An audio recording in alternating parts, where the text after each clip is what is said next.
ఇప్పుడు ఏదైతే మీరు ఇక్కడ ఆధార్ అథెంటికేషన్ చేసి ఫ్యామిలీ ఇంటిగ్రేషన్ చేసి జియో ట్యాగింగ్ కూడా చేశాం.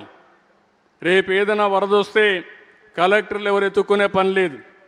ఏ ఇంటికి నీళ్లు వాటర్ పంపించాలన్నా ఫుడ్ పంపించాలన్నా డ్రోన్ దగ్గర పంపించి ప్రోగ్రామ్ చేసేసి, అంటే టెక్నాలజీ ఎంత మెచ్యూర్ అయిందంటే ఇవన్నీ ఎగ్జాంపుల్స్ మీకు. ఇంకో పక్కన ఏ యూనివర్సిటీ వస్తుంది, మెడ్టెక్ జోన్ పెట్టాం, డ్రోన్ సిటీ వస్తుంది. ఇక్కడ మీరు ఒకసారి చూస్తే వాట్సాప్ గవర్నెన్స్ ఇటీవల ఐటీ డిపార్ట్మెంట్ ఇనిషియేట్ చేసుకొని చేశారు. టుడే 503 సర్వీసుల్ని వాట్సాప్ గవర్నెన్స్లో ఇస్తున్నాం. ఆగస్టు 15కి 703 సర్వీసులు 100%. ఏ ఆఫీస్కి ఎవ్వరు పోయే పని లేదు, అన్నీ వాట్సాప్లో ఉంటాయి.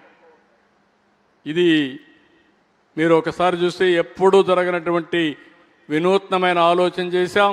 ఆ ఆలోచన ప్రకారం 703 సర్వీసులు ప్రొవైడ్ చేస్తాం.